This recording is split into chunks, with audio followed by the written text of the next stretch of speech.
x qiyməti b olarsa müsbət. Bunu bir dənə də mən sizə üçün yazım.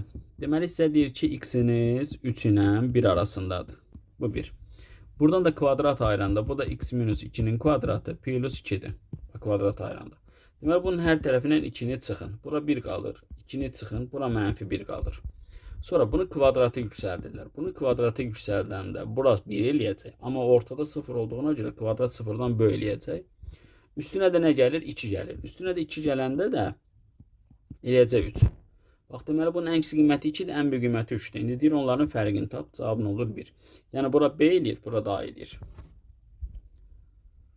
Sonra nədir? Deyir ki, bununla bu kəsişir. Kəsişmə nə idi? Sağların bizi bərabər eləyirdi.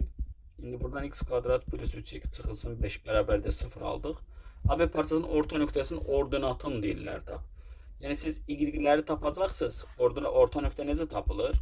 Aynen B üçün. Yəni A-da tutaq ki bir x1, y1 varsa, B'də 1, x2, y2 varsa, onda bunlar üçün orta nöqtə necə tapılırdı? AB'nin orta nöqtəsi, C nöqtəsi deyək ona. Necə tapılırdı? X-ləri toplayıb bölürdü 2-yə, y-ləri toplayıb bölürdü 2-yə. Bax, məqsədimiz buydu. İndi burada bir məntiq də işlətməliyik, bir ağıl da işlətməliyik. İndi bunu kökün normal tapmaq olmur. İndi bax, görün hansı bir dəl atıram mən. Bax, y dediyi nə idi? Mənfi 3x daha ən rahat formada. Yəni y1 dediyi mənfi 3x1'dir. y2 də dediyi nədir? Mənfi 3x2'dir. Onda mən bunları toplasam, edir mənfi 3 x1 plus x2. Bax, gördünüz.